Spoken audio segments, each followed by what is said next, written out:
Welcome, Dr. James Beckett, Sports Card Insights. Second part of my dueling questions with John Mangini. I hope you enjoyed as much as I did. Thanks, sponsors. Topps, Panini, Upper Deck, Heritage Auctions, Huggins Scott Auctions, Mike Stadium Sports Cards, Burbank Sports Cards, ComC.com, and Beckett Media, Beckett Grading, Beckett Authentications. Without further ado, here it is, and thank you, John. Do you have a favorite all-time set? 56 Topps was my favorite set. The first card I got was 56 Topps. I was going to guess that because I have that card with you on it in the 56 design. I chose those Topps. Yeah. They said, what design do you want? I said, I want 56 Topps. And in that card, I'm actually wearing Clemente's jersey. Was that right? It's from 1966, so it's not accurate. Well, that's an MVP year. And it is an MVP year, yes. Oh, nice. I love that set too. When I was growing up and getting my vintage cards at my local flea market in Youngwood, PA, there were a lot of 56 available to me, and they were, for whatever reason, in really great condition. When I had them graded, they were like 7, 6s. And the 55s, you don't find them in top condition like you do 56. Do you know why that is? I don't think the card stock is that much different. 55, a shorter set. I've never thought about it quite this. When I get these questions, I think 55 Topps was issued in 2 series, and 56 Topps was issued in 4 series. So it might be there's less handling if cards come out in more series. I've never thought about that theory till just now. The first series comes out for a month, and then the next series comes out for a month, and the next series comes out for a month. And in my neighborhood, it just spread like wildfire when the new series came out. Yeah. So that's the only thing I can think of, because I don't think the card stock is that much different. No, it's an interesting theory, but from the time I was little, I always noticed how much harder it was to find the 55s in good condition compared to the 56. I think that's accurate. And the pop reports would probably show that. And a 54 is tough. So as you go back, 53 is even tougher. I think 53 gets knocked around a lot. 52s, to find a really nice, what distorted the pop reports are all these fines. The Mr. Mint's fine to the 52 Topps. There's a lot of really nice ones, but most of the cards of the 50s are handled because kids played with them. They didn't put them away. Now that you're saying it, I think every year it's probable that Topps printed a little bit more cards and that they were maybe a little better quality control, and maybe collectors were becoming more savvy of not doing the bike spokes and things like that. And they're not as old. I think 56 is way more beautiful set than the 55 set. I agree with you. I like it a little better. Similar, and I really like the 56. Yeah, I love it. I love that set. Okay, my turn. Do you buy collections very often? No, I don't. I'd like to start. Let me give you a hypothetical. Let's say somebody dies, puts you in their will, and gives you their collection. But here's the tricky part. The collection is equal value, vintage and ultra modern, half and half. So what do you do with the vintage? Do you merge it in? Do you upgrade? Do you take good care of that? And on the ultra modern, do you start working on that, or do you get rid of it? I mean, what do you do when you have a kind of a bifurcated, you got 2 different things here and it's given to you. So you got nothing in it and you're allowed to sell it. You're allowed to give it away. My guess is you're such a strong vintage guy. That's what you'd tear into. But what would you do if you had half vintage and half modern? I'm a large collection guy, and I like to have everything. I would merge it. I would keep everything for sure that I didn't have.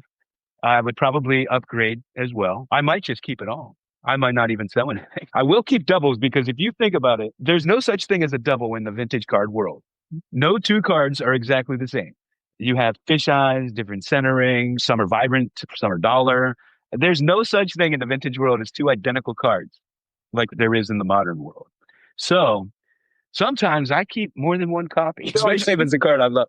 I did too, but I think most people didn't. They would keep the better one and sell the lesser one. But I always kept it if I thought it'd be good for trade material. But that assumes you're eventually going to trade it.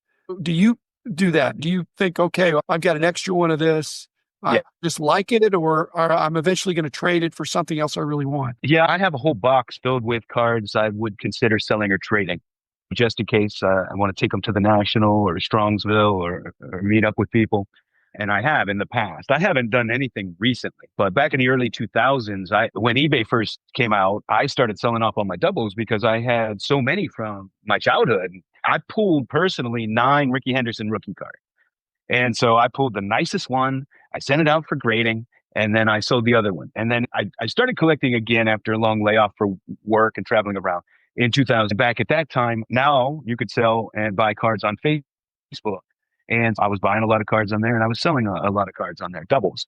But I haven't done probably since 2016. I love it when you collect everything. I collect all sports, all eras. I have this long-term goal I'd like to mention to you, and that is, at least with baseball, because I collect all sports. I call it the quest. My lifelong goal is to try to get at least one card from every vintage baseball card set. And it's something I'll probably never achieve, but man, it's going to be fun to try. That's a noble quest. I was on that same quest, and the evidence of the results of my quest are open up the almanacs and see those are essentially my cards that I picked up over the years. Really just one type cards, but that's hard. For decades, I tried to find cards. If I'd never seen it, I tried to pick it up. So that's cool. Yeah, those are the cards I'm drawn to. If I never saw it before, I want it. Me too. I get a little tired of seeing at my age the same cards over and over and over. It's almost like that favorite song you have, and they play it on the radio so often you get sick of hearing it. But I don't like to do that. I don't want to see them too often. They just become not special when you see them too often. Okay, so you were one of the early grading companies. What are your thoughts on what grading has become now after all these years? I'm trying to answer the question in a fresh way. When we first got started with grading, one of the reasons we were slow into it is that we were really trying to figure out how we could do this with strong integrity, and the dealers and collectors would have a fair deal and know what the grade was and all that stuff. One of the challenges we had was the perception that we had that vintage cards were graded slightly differently with certain allowances that were not afforded to ultra-modern cards. Ultra-modern cards were just microscopically examined.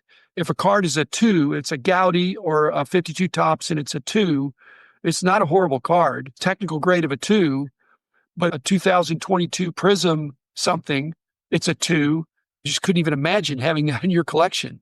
Or how bad it would have to be to get a 2, brand new card. That was our dilemma. And so that's why we started BVG, which was going to be vintage grading, acknowledging that vintage cards did not have the same quality control, did not have the same paper quality, ink quality, all that stuff. And the marketplace did not like that.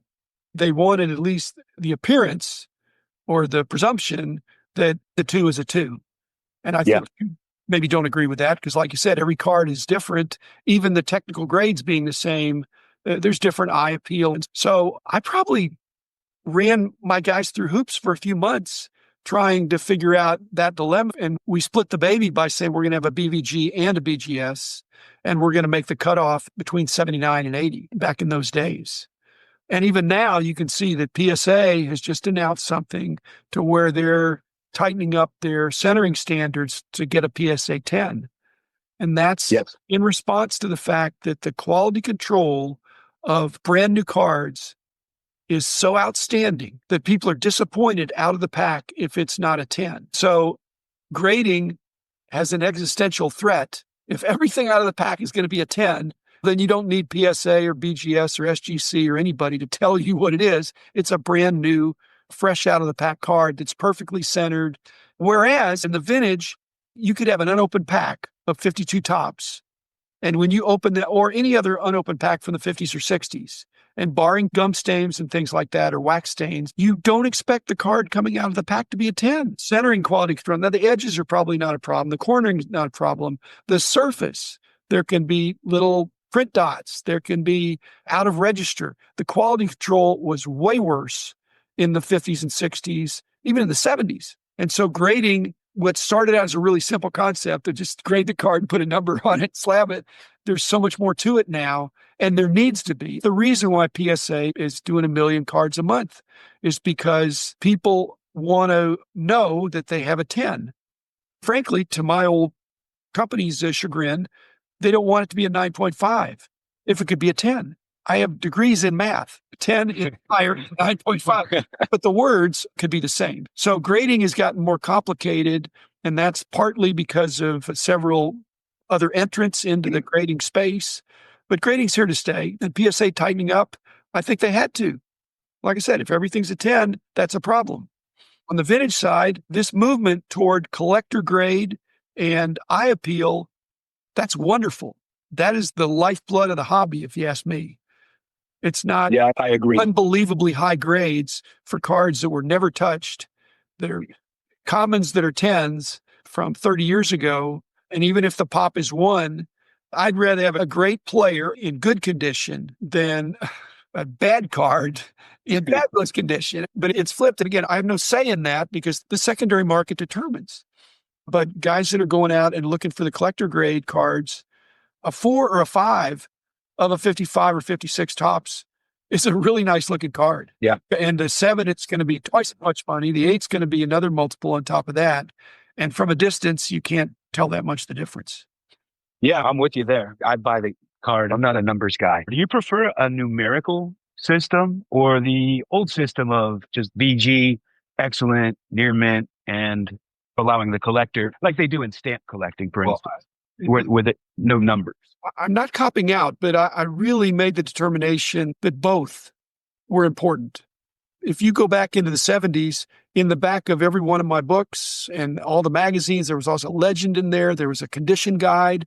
And that's how a lot of people in those early days knew what the condition was, by the words.